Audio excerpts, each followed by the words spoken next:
Hi flowers, welcome back to my channel. Video को start करने से पहले अगर अभी तक आप में से किसी ने मेरे चैनल को सब्सक्राइब नहीं किया है तो प्लीज़ चैनल को सब्सक्राइब, वीडियो को लाइक और नीचे कमेंट करते हुए ज़रूर बताइएगा। प्लीज़ प्लीज़ आप लोग कमेंट किया कीजिए, क्योंकि आप लोगों के कमेंट्स से ना मुझे बहुत बहुत ज़्यादा अच्छा लगता है। स्पेशली उन लोगों के कमेंट्स जो मतलब स्पेशल चीज़ों के बेस्ड होते हैं, मतलब कि उन्हें आज इस पार्ट का कौन सा पार्ट अच्छा लगा, वो अपनी ओपिनियन देते हैं ना, वो सारी चीज़ें मुझे बहुत अच्छी लगती है। तो प्लीज़ कमेंट किया कीजिए, क्योंकि आपके कमेंट से ना कहीं एक मोटिवेशन बढ़ता है। तो चलिए जिलिंग और मास मैन विंग के नेक्स्ट पार्ट को स्टार्ट करते हैं। लास्ट पार्ट में हमने देखा था कि विंग ने लैन वांग जी से बोल दिया था कि अगर वो यहाँ से जाना चाहता है तो वो जा सकता है, उसके हर एक डिसीजन का रिस्पेक्ट किया जाएगा। और अगर उसके यहाँ से जाने से कोई प्रॉब्लम होती है कल्टीवेशन वर्ड में भी, तो उस चीज़ को भी वो आसानी से संभाल लेगा। लैन वांग जी अपने रूम में जाके धीरे धीरे तैयारियां करना स्टार्ट कर चुका था। दूसरी तरफ विंग था जो कि एकदम अकेले एक सुनसान सी जगह पे बैठा था, अपने इमोशंस फीलिंग्स हर एक चीज़ को अपने आंखों के आंसू के थ्रू बहाए जा रहा था। क्योंकि इस वक्त ना वो किसी से बात कर सकता था ना किसी को बता सकता था, क्योंकि जनरली यहाँ पे सिर्फ एक इंसान जानता था उसकी शादी से पहले की लव स्टोरी के बारे में, वो भी सिर्फ उसकी डमी, मतलब जो वहाँ पे उसके अब्सेंस पे विंग बन के रहता था। उसके अलावा कोई भी नहीं जानता था कि विंग ऑलरेडी किसी से प्यार करता है और वो कोई और नहीं लैन वांग जी है। इवन यहाँ तक कि वैन किंग भी इस बारे में नहीं जानती थी। वैन किंग ने भी ये सोच के शादी के लिए, मतलब वैन किंग को ये लगा था कि शादी के लिए विंग ने हाँ इसलिए की है क्योंकि उसे जब लैन वांग जी को देखा था पहली बार तो उसने देख के ही उसको पसंद कर लिया, और एक अट्रैक्शन के थ्रू, एक फर्स्ट साइट लव के थ्रू वो उससे शादी करना चाहता था। यहाँ पे उसको कहीं से कहीं तक ये नहीं पता था कि वो शादी से पहले ही लैन वांग जी को जानता था और उन दोनों के बीच में एक रिश्ता भी था। हालांकि मतलब वो रिश्ता ना ही लैन वांग जी पूरी तरीके से जानता था और ना ही बाकी लोग जानते थे। हालांकि विंग ने कह तो दिया था कि अगर लैन वांग जी यहाँ से जाना चाहे तो वो जा सकता है, लेकिन वो भी बहुत अच्छे से इस बात को जानता था कि इस सब के लिए वो तैयार नहीं है। वो नहीं एक्सेप्ट कर पाएगा अगर लैन वांग जी यहाँ से चला गया, तो वो नहीं इस चीज़ को एक्सेप्ट कर पाएगा कि उसने जिस इंसान को पाने के लिए इतने पापड़ बेले हैं, जिस इंसान को अपने करीब रखने के लिए इतना कुछ किया है, और लास्ट में आके वही इंसान उसको छोड़ के चला जाए, तो ये विंग के लिए बहुत बहुत बड़ा हार्ट ब्रेकर था। मतलब दिल के कितने टुकड़े हुए थे आज विंग के, विंग भी नहीं जानता था। लेकिन हाँ, वो इस चीज़ को एक्सेप्ट ही नहीं कर पा रहा था। उसका दिल ये मानने के लिए तैयार ही नहीं था कि लैन वांग जी यहाँ से जाएगा। लेकिन लैन वांग जी डिसीजन ले चुका था कि वो यहाँ से जाएगा, और विंग ने इस डिसीजन को एक्सेप्ट भी किया था। सारा ब्यूरियल माउंट बहुत बड़े सन्नाटे में था, क्योंकि इसके बाद से किसी की हिम्मत नहीं हो रही थी कि वो जाके विंग को ढूंढे। क्योंकि हर कोई जानता था कि जब विंग इस तरीके से गुस्से में या फिर उदास होकर कहीं पे बैठता है ना, तो उसको बिल्कुल भी पसंद नहीं आता कि कोई जाके उसको डिस्टर्ब करे। इवन वैन किंग तक उसकी ऐसी सिचुएशन में उसके पास नहीं जाती, क्योंकि उससे भी पता है कि वो अगर जाएगी तो कहीं ना कहीं विंग के गुस्से का शिकार जरूर बनेगी, इसलिए वो भी कभी नहीं जाती है। यहाँ पे हर कोई इंसान आज यही सोच रहा था कि इन दोनों के बीच में अचानक क्या हुआ। सब कुछ तो ठीक चल रहा था, लेकिन ये चीज़ें अचानक कैसे, कब और किस वजह से बिगड़ गई। लैन वांग जी को वैन किंग मिलने गई थी उसके रूम में, तो वो देखती है कि वहाँ पे वो धीरे धीरे अपने सामान को ना एक पोटली में बांध रहा था, और ये देख के वो बहुत ज़्यादा शॉक्ड थी। वो उससे पूछती है कि ये सब कुछ क्या चल रहा है। तो यहाँ पे लैन वांग जी उसको सिर्फ एक ही आंसर देता है कि वो उससे कुछ ना पूछे, अगर पूछना ही है तो जाके अपने मास्टर से, अपने किंग से जाके पूछ ले, मुझे कुछ भी नहीं बताना है। उसने ये सारी चीज़ें बहुत रूडली बोली थी।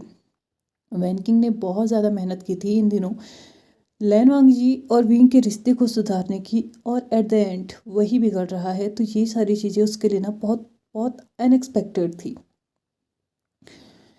दूसरी तरफ विंग लगभग शाम हो चुकी थी, अभी भी इस जगह से वापस नहीं आया था। सब लोगों का टेंशन हद से ज़्यादा बढ़ने लगा था, और लैन वांग जी जो कि अपने रूम में था और तैयारियां कर रहा था यहाँ से जाने की। फाइनली जब इवनिंग का टाइम आ चुका था तो विंग वापस आ चुका था। हालांकि अभी भी उसने अपने फेस को कवर कर रखा था एक कपड़े से। इस हल्के से मास्क से, लेकिन वो आते ही फिर से अपने केब में चला गया और यहाँ जाते जाते वो ये भी कह गया कि बिना उसके इजाज़त के कोई अंदर ना आए और हाँ, वैन किंग को उसके पास भेज दिया जाए। उसने जाते जाते एक सर्वेंट को ये बोला था और अंदर जाके उसने दरवाज़ा बंद कर लिया। कुछ ही मिनटों के बाद वो सर्वेंट वैन किंग के पास पहुंच चुका था और वैन किंग ने जैसे ये देखा कि विंग वापस आ चुका है तो वो बहुत ही जल्दीबाजी में विंग की केब में जाके पहुंच चुकी थी। वहाँ पे जाते ही उसने देखा कि विंग अपने मास्क को फिर से पहन रहा है, तो वैन किंग उसके हाथ को पकड़ते हुए बोलती है कि एटलीस्ट मेरे सामने तो इसको छोड़ सकते हो ना तुम। विंग उस मास्क को साइड में रखता है और तब जाके उसने उस मास्क को बहुत अच्छे से देखा था, जो कि मास्क टूट चुका था, उसकी डोरी खराब हो चुकी थी, वो फिर से ठीक हुई पड़ी थी। इसका मतलब था कि या फिर वो वैन किंग ने ठीक की है या फिर लैन जी ने। उसने वैन किंग की तरफ देखा तो वैन किंग ने उसके क्वेश्चन का आंसर उसे डायरेक्टली दिया कि ये मैंने नहीं किया है, मेरे ख्याल से जाते हुए लैन जी ये करके गया है। वैन किंग विंग को बैठने का इशारा करती है और विंग भी अपनी प्लेस पे जाके बैठ चुका था। वैन किंग विंग को पीने के लिए एक ग्लास में पानी देती है और विंग उसको पीने के बाद उसको वापस से टेबल में रख देता है। और अब एक गहरी सांस लेके के वैन किंग विंग से पूछती है कि क्या हुआ, अचानक से ये चीज़ें ऐसे कैसे बिगड़ गई, तुम दोनों के बीच में क्या हुआ है, इस केव के अंदर आने के बाद तुम दोनों ने कौन सी बातें की हैं जो कि तब से लैन वांगजी अपने पैकिंग कर रहा है, क्यों वो वापस जा रहा है, तुम दोनों के बीच में क्या बात हुई है, प्लीज़ विंग मुझे बताओ। वैन किंग ने विंग से क्वेश्चन किया। विंग ने जैसे ही सुना कि लैन वांग जी अपनी पैकिंग कर रहा है, उसका तो दिल ही टूट चुका था। ऑफ कोर्स सी बात है यार, उसने ये एक्सपेक्ट नहीं किया था कि लैन वांग जी सच में यहाँ से चले जाएगा। लेकिन अब जब वो यहाँ से जा ही रहा है तो उसके फैसले का सम्मान करना उसका फर्ज है।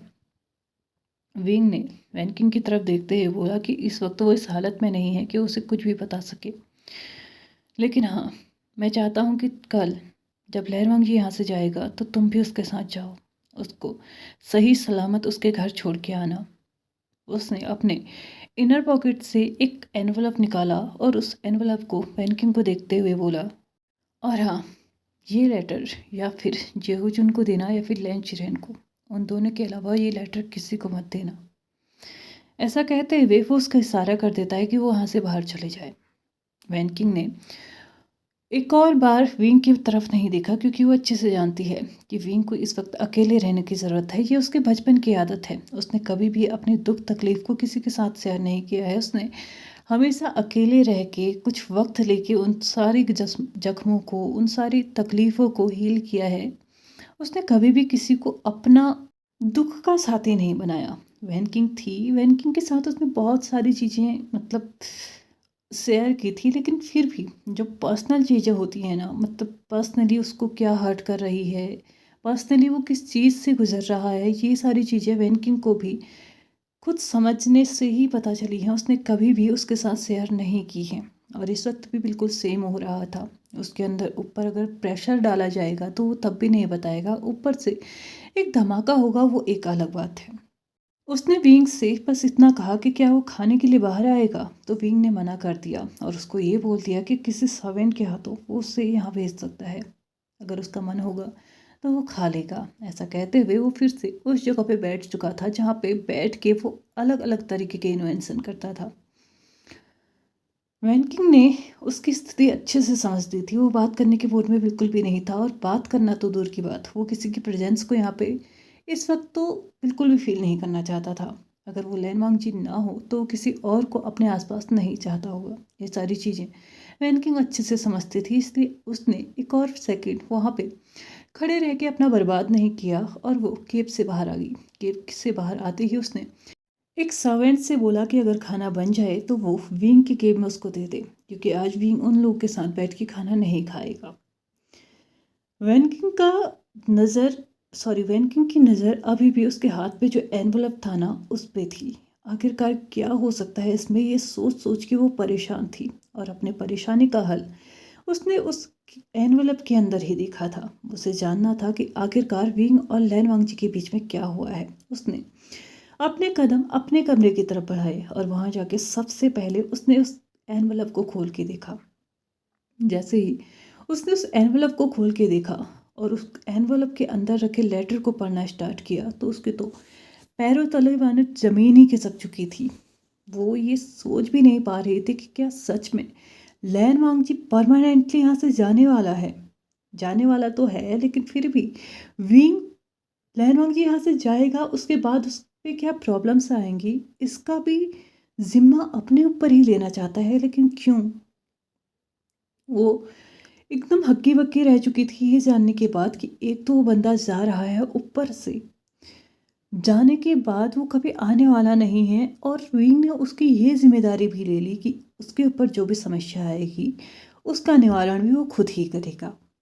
क्योंकि इस लेटर में क्लियरली लिखा हुआ था कि अगर लैन वांगजी यहाँ से वापस आ रहा है तो वो मुझसे परेशान होकर, और मैं उसको पूरी इजाज़त दे रहा हूँ कि ये शादी तोड़ दे, कोई प्रॉब्लम नहीं है।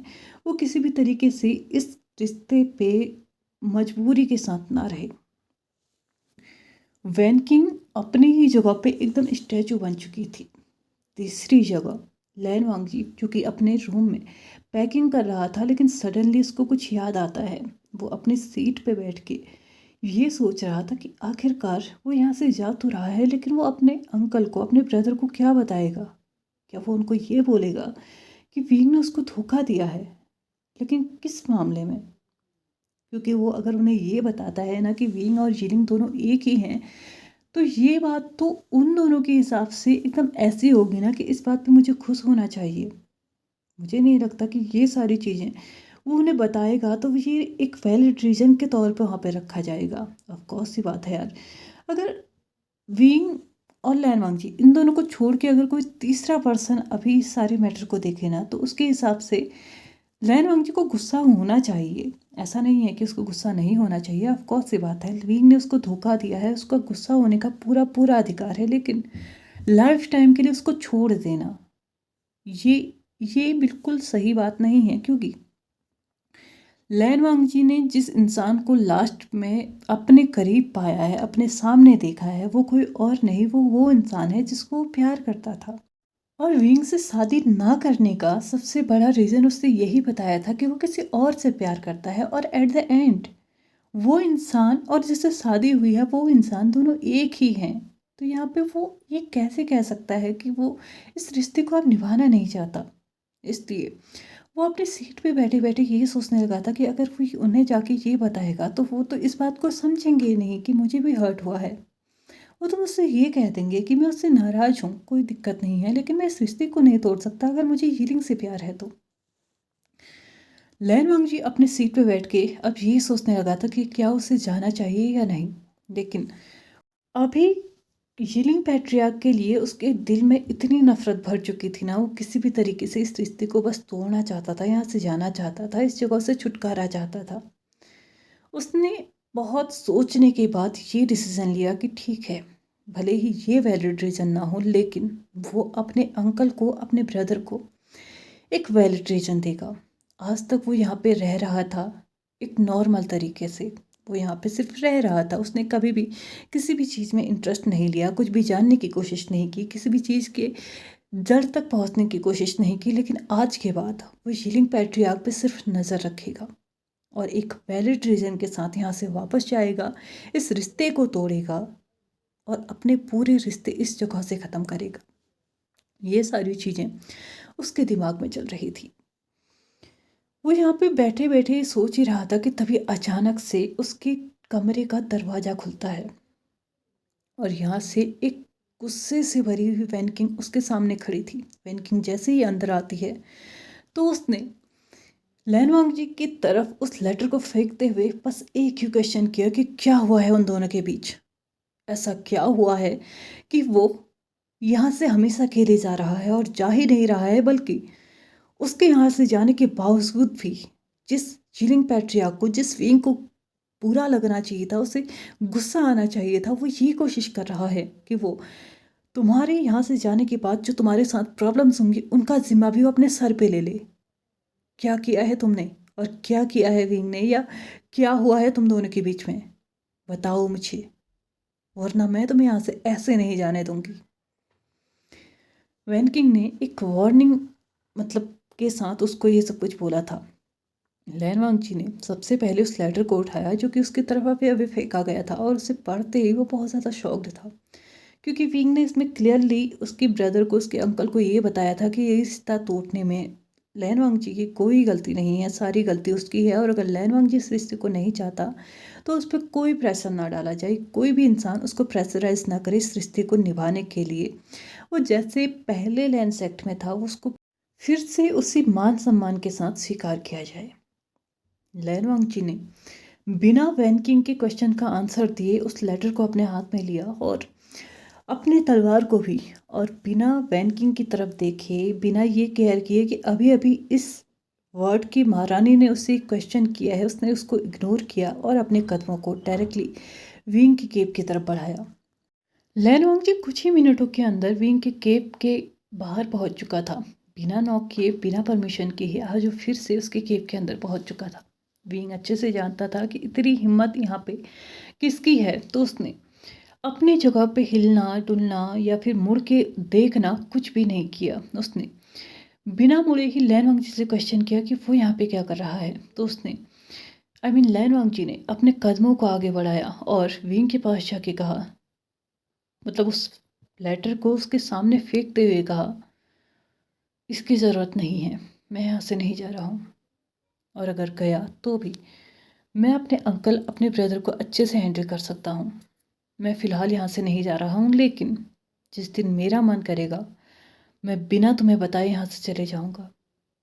वो यहाँ से टर्न होने ही वाला था कि तभी वो विंग का मास्क उसी जगह पे देखता है जहाँ पे उसको रखा गया था। उसने उस मास्क को हटाया और विंग के सामने लेके गया।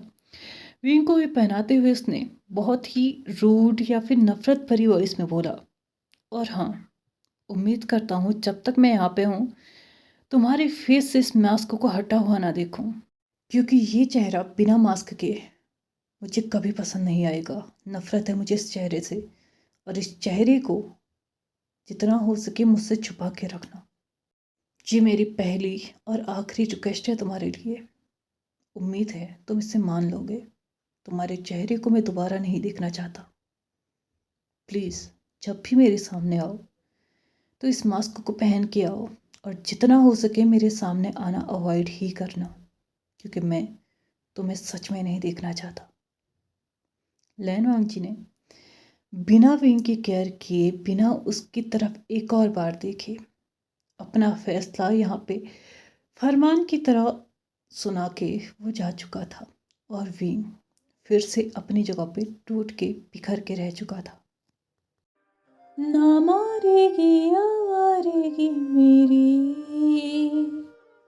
ना मारेगी दीवानेगी मेरी, कि मारेगी ज्यादा मुझे मौत से नाराजगी तेरी। क्यों इतना हुआ तू खफा, कि जिद किस बात की बता, कि मारेगी ज्यादा मुझे मौत से नाराजगी तेरी। जाने सारे है जाने सार, तेरे प्यार पे मेरे यार जाने सारे है।